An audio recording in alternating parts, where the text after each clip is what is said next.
Les riverains de l'usine de production de ciment située au quartier Cimenterie dans la commune de Ratoma traversent un véritable calvaire. Les raisons de leur souffrance s'expliquent par la fumée que l'usine dégage et le bruit qu'elle émet.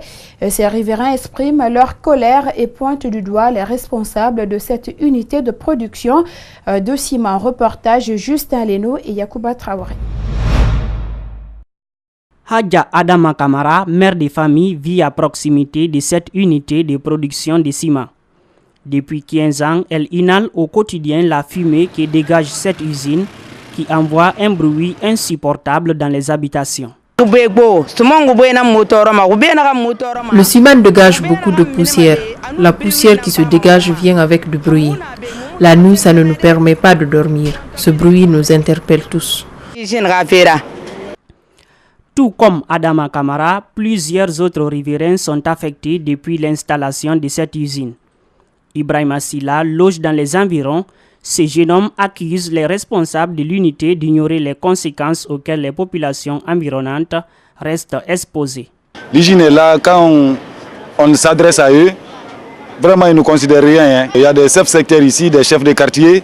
On s'est vu avec ceci. Bon, ceci nous dit qu'ils ont parlé avec ceux de l'usine. Mais réellement, ils ne nous ont rien parlé du clairin.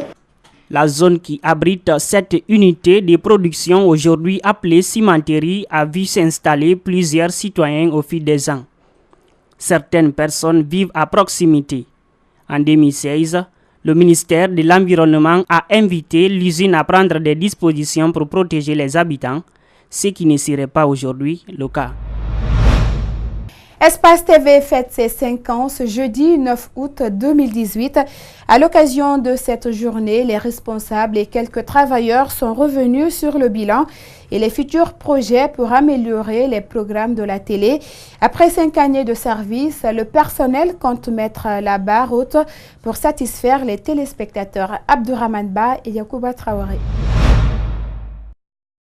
5 ans de service, 5 années de programme à la trempe d'une télévision citoyenne, Espace TV a fait du chemin depuis. Du 9 août 2013 au 9 août 2018, cette télévision a vécu des hauts et des bas. Espace a vu le jour très difficilement. Parce que dès le départ, il y avait une volonté de nous stopper. Nous avons pu surpasser tout cela. Ça n'a pas été facile. Et le plus important, c'est essayer d'atteindre nos objectifs. Et l'objectif, c'est toucher le maximum de population parce que Espace se veut être le reflet du peuple. Aujourd'hui, la télévision Espace, ce sont les émissions de divertissement, les magazines, les grands reportages, le JT qui va bientôt entrer dans de nouvelles phases. Nous avons la volonté de quitter un peu le cadre institutionnel pour aller vers le terrain. Parfois, c'est assez compliqué parce que vous êtes obligé de suivre à la fois l'actualité, mais également aller vers ces populations et parler de leurs réalités, même si souvent ces réalités-là ne sont pas au cœur des discours des décideurs. En dehors des programmes qui seront à la mesure des ambitions de la direction, ces 5 années d'Espace vont permettre au personnel de faire le point sur ce qui a été fait à la rentrée prochaine. L'artiste chanteur King Alasco, champion youth, décide de rompre son contrat de 5 ans avec la maison de production G4Life. Et cette décision fait suite à quelques manquements au contrat que le jeune chanteur a constaté. Et pour la maison de production, ce contrat a été plus fraternel que le business, mais l'artiste n'a pas su profiter de l'offre. Reportage Fatou Kébé et Yacouba Traoré.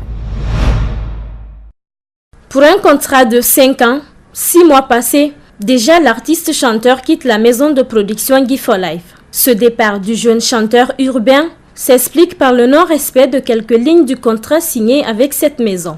Aujourd'hui connu et aimé par le public mélomane guinéen, King Alasco, champion youth, veut faire plaisir à ses fans en sortant son premier album cette année, chose que G4Life n'est pas prête à l'offrir. Je suis en train de voir ce que je peux faire, même si c'est moi qui va faire financer mon album pour faire sortir mon album, parce qu'il faut tout faire parce que tout le monde attend ça. Mes fans m'appellent chaque fois, m'écrivent sur des réseaux sociaux pour me demander Alasco pourquoi tu sors pas, c'est le bon moment. Si j'attends encore 2019, ça va me frustrer.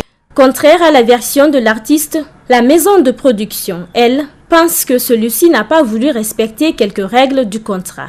Les responsables de cette maison de production acceptent la décision de King Alasco sans aucune poursuite judiciaire. Pour l'administrateur de Gi4Life, le milieu du showbiz fonctionne sur programme et l'artiste est animé par l'impatience. Il y a eu des personnes qui l'ont dit il peut faire mieux que nous et tout, et que je signale dans le contrat, l'artiste avait 70% et la maison 30%. Je pense que c'est la seule maison de production au monde qui donne ça à l'artiste. De quitter ça me dérange un peu parce que je me dis c'est un bon boulot qu'on avait commencé, mais malheureusement on n'a pas terminé. Et à vrai sens, il est pressé, donc bonne chance. Selon l'administrateur de Gi4Life, King Alasco mesure sa force au-delà de leur maison de production concernant la sortie de son album. Mais cet artiste chanteur urbain reconnaît tout de même la bonne foi des responsables de Gi4Life et garde avec eux un lien de fraternité. Attendons de voir si King Alasco pourra sortir son premier album en cette année 2018.